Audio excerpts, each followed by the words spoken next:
जय जगत्माता बगलामुखी।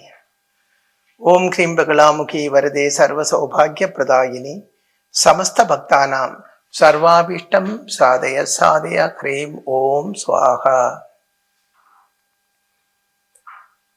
இங்கு அதாவது சூரியமங்கலத்தில் ஜாதகம் பார்க்கறதுக்காக வரப்பட்ட பல ஆளுகளும் சொல்லப்பட்ட ஒரு விஷயம் இருக்கு. வாழ்க்கை பூரா கஷ்டமாக இருக்கு சுவாமி, நிறைய துரிதங்களாக இருக்கு, கஷ்டங்களாக இருக்கு, கடன்களாக இருக்கு, வாழ்க்கையில் முன்னேற்றம் இல்லை, இப்படி எல்லாம் சொல்லப்பட்ட நிறைய ஆளுகள் இருக்கிறது. அப்போ ஒருவனுடைய வாழ்க்கையில் கஷ்ட நஷ்டங்கள் உண்டாகுவதற்கு என்ன காரணம், அது முதல் நாம் தெரிஞ்சிருக்க வேண்டும்.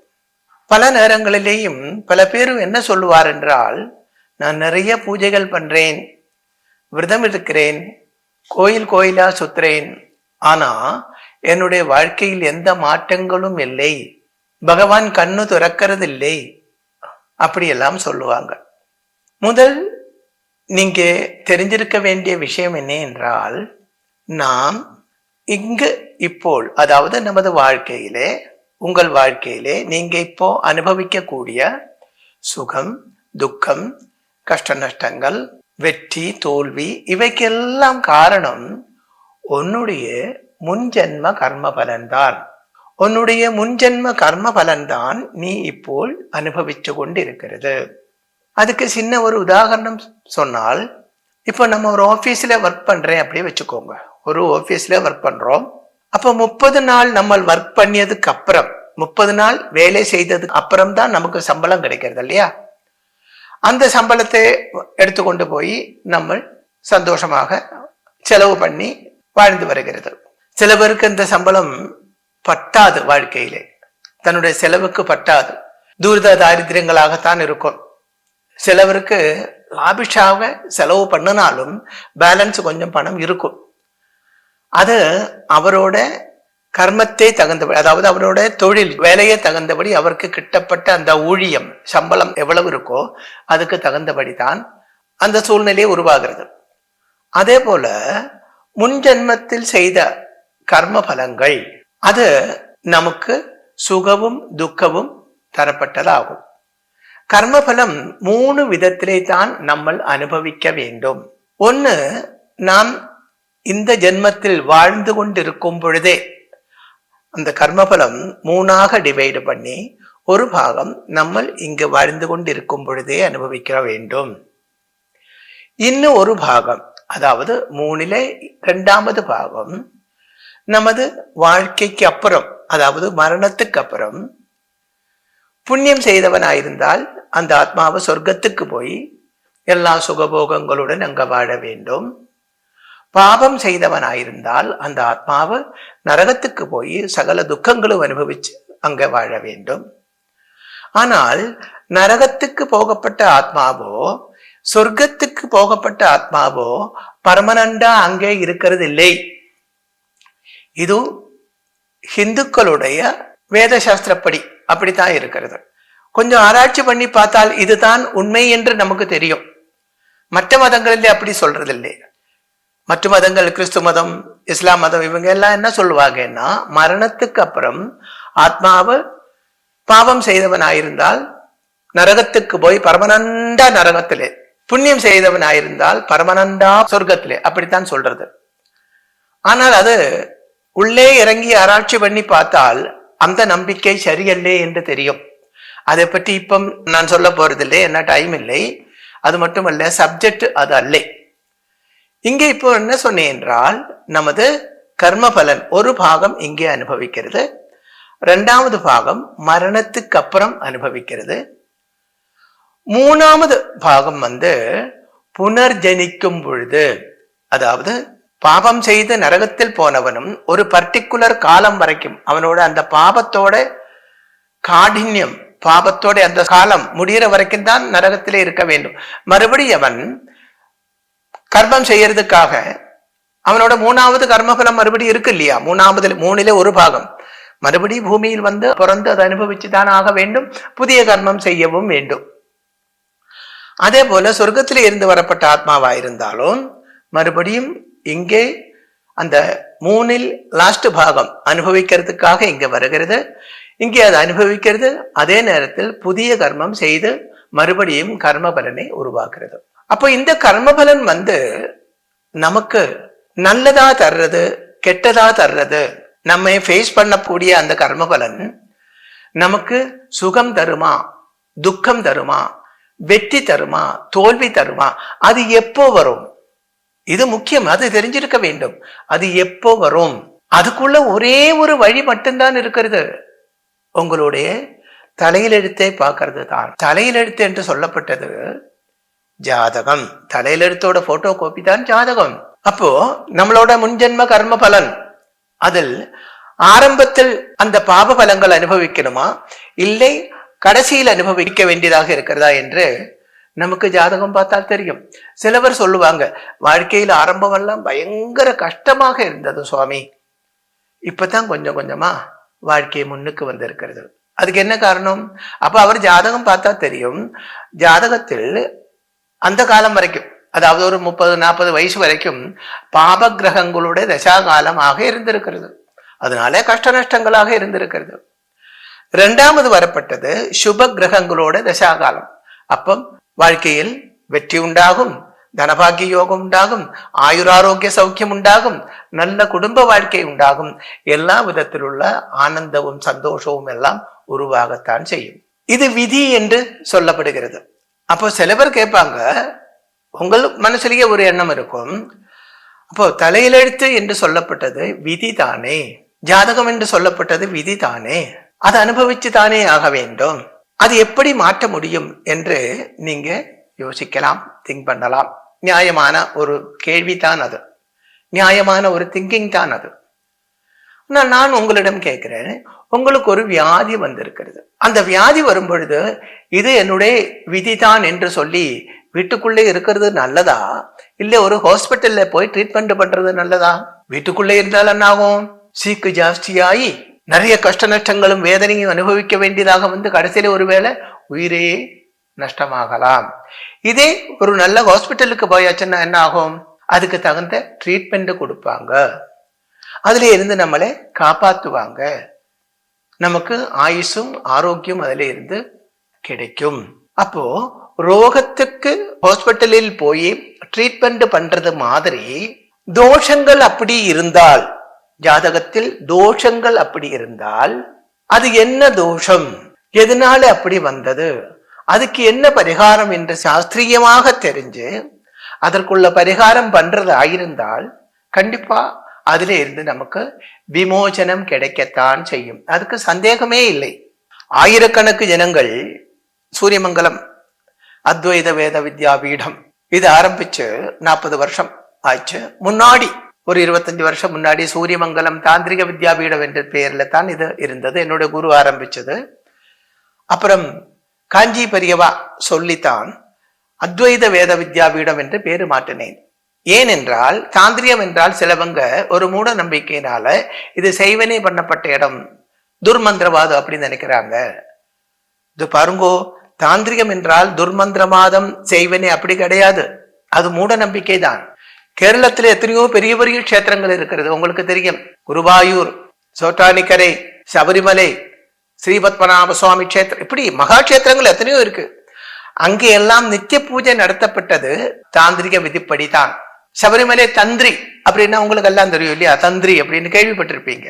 அவர் துர்மந்திரவாதின்னு நல்ல அர்த்தம், தாந்திரிகம் படிச்சயாள் அப்படின்னு அர்த்தம். அப்ப தாந்திரிகம் என்று சொன்னால் அது துர்மந்திரவாதம் அல்ல, அதாவது ஆகம சாஸ்திரத்தோட டாப், அதுதான் தாந்திரிகம் என்று சொல்லப்பட்டது.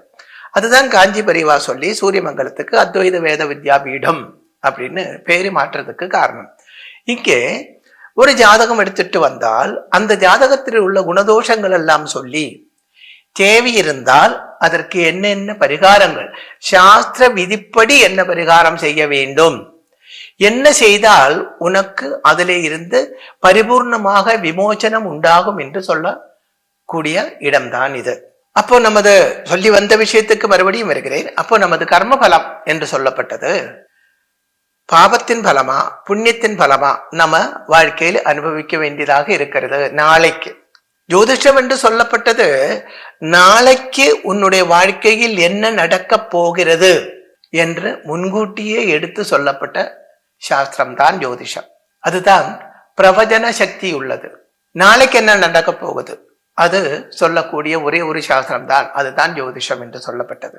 அப்போ அந்த சாஸ்திர பிரகாரம் நாளைக்கு நம்மளுக்கு வரப்போறது, நாளைக்கு நம்ம அனுபவிக்க போறது சுகமா துக்கமா, அதாவது பாப கிரகங்களோட தசாகாலமா சுப கிரகங்களோட தசாகாலமா.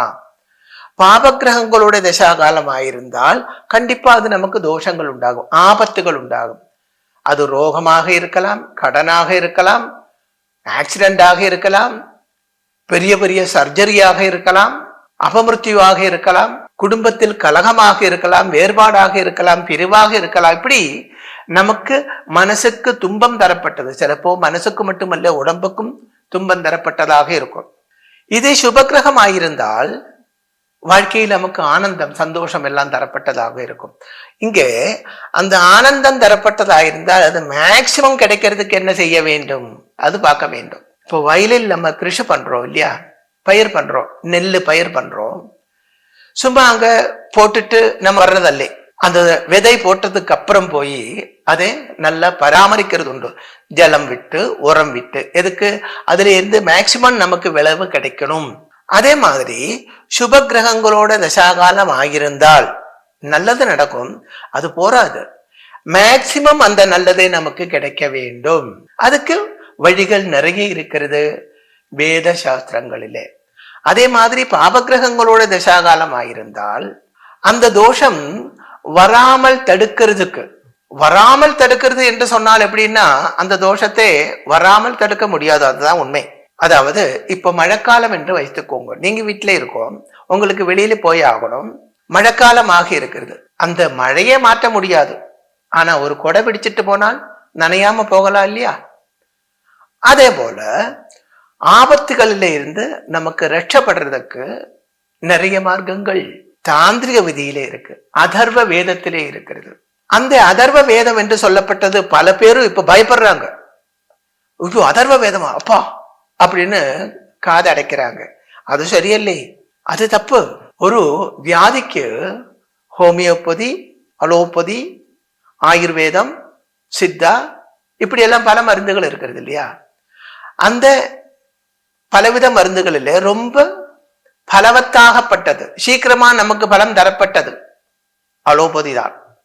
அதே மாதிரி சதுர்வேதங்களிலேயே அலோபதிக்கு சமமான ஒரு வியாதிக்கு அலோபதி எந்த அளவுக்கு உபயோகமாக இருக்கிறதோ அதே மாதிரி சதுர்வேதங்களிலேயே கலியுகத்தில் மனுஷனே காப்பாற்றக்கூடிய சக்தி வாய்ந்த பவர் உள்ளது. அதாவது அலோபதிக்கு சமமானது அதர்வ வேதம் தான். அந்த அதர்வ வேதம் கொண்டு வேண்டிய பரிகாரங்கள் பண்றதா இருந்தால் அதுதான் தாந்திரிக விதி என்று சொல்லப்பட்டது. நம்ம தோஷங்கள்ல இருந்து பரிபூர்ணமாக நமக்கு விமோசனம் உண்டாகத்தான் செய்யும். அப்போல் வாழ்க்கையில் எனக்கு ஒரே கஷ்ட நஷ்டமாக இருக்கிறது, வாழ்க்கையில் எப்பவுமே தோல்வியாக இருக்கிறது, வெற்றி இல்லை இப்படி சொல்லிட்டு மூடத்தரமாக கண்ணடைச்சு இருக்கக்கூடாது. இது விதி என்று சொல்லி கண்ணடைச்சிருக்க கூடாது. நல்ல ஒரு ஆச்சாரியனை போய் பார்க்க வேண்டும். நல்ல ஒரு ஆச்சாரியனை போய் பார்க்க வேண்டும் என்று சொல்வதற்கு என்ன காரணம் என்றால், விவரம் தெரிஞ்சவனாக இருந்திருந்தால் மட்டும்தான் சரியாகவே உள்ள வழி நமக்கு காட்ட முடியும். இதற்கு ஒரு அனுபவம் சொல்றேன், என்னுடைய சொந்த அனுபவம் ஒன்று சொல்றேன். ஒரு 15 வருஷம் முன்னாடி எனக்கு காலுக்கு முட்டு வலி இருந்தது. 15 வருஷம் முன்னாடி காலுக்கு முட்டு வலி இருந்தது. உட்கார்ந்து ஜெபம் பண்ண முடியலை, பூஜை பண்ண முடியலை, வாக்கிங் பண்ண முடியலை, நல்ல முட்டு வலி. அந்த நேரத்தில் ஒரு டாக்டரை போய் பார்த்தேன், ஒரு பெரிய ஹாஸ்பிட்டல் கேரளாவிலே. அங்க போய் ஒரு டாக்டர், அவர் ஒரு முஸ்லீம் பையன் தான். அந்த டாக்டர் போய் பார்த்தேன், எக்ஸ்ரே எடுக்க சொன்னாரு. எக்ஸ்ரே எல்லாம் எடுத்து அப்ப அவர் சொன்னாரு, முட்டுல எலும்பு தேஞ்சிருக்கு, ரொம்ப சீரியஸ் பிரச்சனை ஒன்றும் இல்லை, நீங்க இந்த மெடிசின் சாப்பிடுங்கோ, இது சாப்பிட்டால் ஒரு 25 நாள் 30 நாள்ல உங்களுக்கு குணமாகிறோம், அதனால பயப்பட வேண்டிய விஷயம் எதுவுமே இதுல இல்லை, சில வைட்டமின்ஸோட கம்மி, அதனால தான் இப்படி வந்திருக்கிறது அப்படி சொன்னார். மருந்து எழுதி கொடுத்துட்டார். திருப்பி அவர் ரொம்ப மரியாதையாக ரொம்ப மரியாதையாக நம்ம கிட்ட பேசினாரு, ரொம்ப மரியாதை கொடுத்தாரு. அப்ப அவர்கிட்ட மறுபடியும் அவர்கிட்ட வரணும், அவருக்கு ஏதாவது குணமாயிடுச்சா ஒரு கிஃப்ட் கொண்டு கொடுக்கணும் அப்படி எல்லாம் நான் நினைச்சுட்டு இருந்தது. அப்ப எந்திரிச்சிட்டு நான் சொன்னேன், சரி அப்ப 1 மாசத்துக்கு அப்புறம் உங்களை வந்து பாக்குறேன் அப்படி சொன்னான். அப்ப அவர் சொன்னார், எதற்கு? அதுதான் 20 நாள்ல உங்களுக்கு குணம் ஆகுமே, அப்புறம் எதுக்கு வர வேண்டும்? ஹாஸ்பிட்டல்ல மறுபடியும் வரேன்னு சொல்லக்கூடாது, உங்களோட ப்ராப்ளம் 20 நாள்ல முடிஞ்சு போயிடும். அப்படி உறுதியா சொன்னார். வந்தேன், அந்த மருந்து சாப்பிட்டேன். 20 நாள் ஆகிறதுக்கு முன்னாடி எனக்கு நல்ல குணமாயிடுச்சு, நல்ல குணமாயிடுச்சு. மறுபடியும் அந்த டாக்டரை போய் பார்த்து ஒரு கிஃப்ட் எல்லாம் கொடுத்து தேங்க்ஸ் சொல்றதுக்கு வந்தேன். இது 15-16 வருஷத்துக்கு முன்னாடி. இப்ப மறுபடியும் முட்டு வலி வந்திருக்குது. அதே காலில் மறுபடியும் முட்டு வலி 16 வருஷத்துக்கு அப்புறம் மறுபடியும் லைட்டா தான். இப்ப நான் அந்த வேதனையோட தான் உட்கார்ந்துருக்கேன். அப்போ ஒரு 4-5 நாள் முன்னாடி பக்கத்துல உள்ள ஒரு டாக்டரை போய் பார்த்தேன். பெரிய ஹாஸ்பிட்டல் தான், பெரிய டாக்டர் தான். அவரே போய் பார்க்கும் பொழுது அவரும் சொன்னார், எக்ஸ்ரே எடுக்க சொன்னார். எக்ஸ்ரே எல்லாம் எடுத்ததுக்கு அப்புறம் அவர் சொன்னார், எலும்பு கொஞ்சம் தேஞ்சிருக்கு. நல்லா வலி இருக்கா? ஆமா நல்லா வலி இருக்கு. எறும்பு கொஞ்சம் தேஞ்சிருக்கு, அதுதான் பிரச்சனை. சரி நான் ஒரு மருந்து தரேன், அது சாப்பிடுங்க, உங்களுக்கு வலி மாறிடும் அப்படி சொன்னார். நான் சொன்னேன், எனக்கு வலி மாறினால் போராது, வியாதி தான் மாற வேண்டும், அதற்குள்ள மருந்து கொடுங்க அப்படி சொன்னேன். அப்போ அவங்க கொஞ்சம் தடமாட்டமாக இருந்தது அந்த டாக்டருக்கு.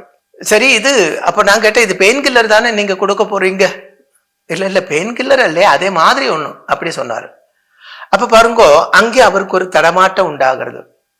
வெளியில வந்துட்டு என் கூட இருந்த ஆளோடு நான் சொன்னேன், இங்கே இருந்து இந்த மருந்து வாங்க வேண்டாம், ஏன்னா அவருக்கே உறுதியாக சொல்ல முடியல இது உனக்கு குணமாகும் அப்படின்னு, இது உங்களுக்கு குணமாகும் அப்படின்னு உறுதியாக சொல்லக்கூடிய அந்த தைரியம் அவருக்கே கிடையாது. அப்ப பின்ன இந்த மருந்து நம்ம வாங்கி பிரயோஜனம் இல்லை.